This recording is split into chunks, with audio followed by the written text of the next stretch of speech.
ছুটির দিনে ফাঁকা ঢাকা, সড়কে রিকশার দাপট। শবে বরাতের ছুটিকে কেন্দ্র করে ব্যস্ত রাজধানীর সড়কগুলো আজ অনেকটাই ফাঁকা। যেখানে সিগন্যাল পার হতে লেগেছে ঘন্টার পর ঘন্টা, সেখানে আজ অনেকক্ষণ দাঁড়িয়ে থেকেও গাড়ির দেখা মেলেনি।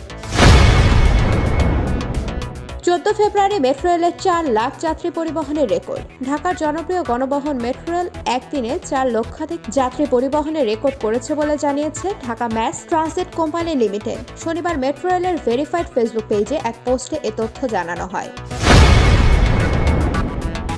আমি বাংলায় গান গাই, শিল্পী প্রতুল মুখোপাধ্যায় মারা গেছেন আমি বাংলায় গান গাই খ্যাত ভারতীয় শিল্পী প্রতুল মুখোপাধ্যায়। শনিবার সকাল 10টার দিকে কলকাতার SSKM হাসপাতালে চিকিৎসাধীন অবস্থায় মারা যান এই শিল্পী।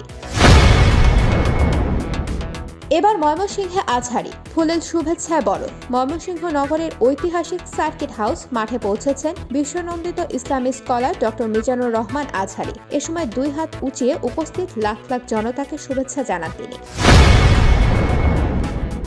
নিউ ইয়র্কে অনুষ্ঠিত হতে যাচ্ছে বাংলাদেশ রেমিটেন্স মেলা। যুক্তরাষ্ট্রের নিউ ইয়র্কে অনুষ্ঠিত হতে যাচ্ছে 4র্থ বাংলাদেশ রেমিটেন্স মেলা 2025। আগামী 19 ও 20 এপ্রিল 2 দিনব্যাপী এই মেলা অনুষ্ঠিত হবে। শুক্রবার এক সংবাদ বিজ্ঞপ্তিতে একথা জানানো হয়েছে। যুক্তরাষ্ট্রে 26 দিনে চাকরি হারিয়েছে প্রায় 10,000 সরকারি কর্মী। সরকারি ব্যয় সংকোচনের জন্য কর্মী ছাঁটাইয়ের যে পদক্ষেপ নিয়েছে যুক্তরাষ্ট্রের ট্রাম্প প্রশাসন, তার জেরে গত 20 জানুয়ারি থেকে এ পর্যন্ত 26 দিনে দেশটিতে চাকরিচ্যুত হয়েছে 9,500 শতাধিক সরকারি কর্মকর্তা ও কর্মী। যুক্তরাষ্ট্র থেকে তেল ও গ্যাস কিনতে রাজি ভারত যুক্তরাষ্ট্র থেকে তেল ও গ্যাস কিনতে চুক্তিবদ্ধ হয়েছে বলে জানিয়েছেন মার্কিন প্রেসিডেন্ট ডোনাল্ড ট্রাম্প। মোদির সঙ্গে বৈঠকের পর একথা বলেন তিনি। বৈঠকে বাণিজ্যিক নানা বিষয় নিয়ে আলোচনা হয়েছে।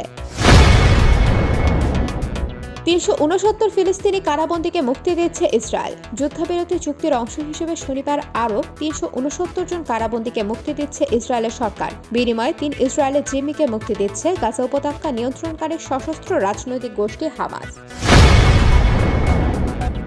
বাংলা সহ 9 ভাষায় সরাসরি সম্প্রচারিত হবে চ্যাম্পিয়ন্স ট্রফি। আগামী 19 ফেব্রুয়ারি পর্দা উঠবে চ্যাম্পিয়ন্স ট্রফির নবম আসরে। বৈশ্বিক এই আসরে সরাসরি সম্প্রচার টিভিতে দেখা যাবে 12টি দেশ ও অঞ্চল থেকে। এছাড়া প্রথমবারের মতো কোনো ICC ইভেন্ট ডিজিটাল প্ল্যাটফর্মে সম্প্রচারিত হতে যাচ্ছে। বাবা হচ্ছেন অভিনেতা পরমব্রত।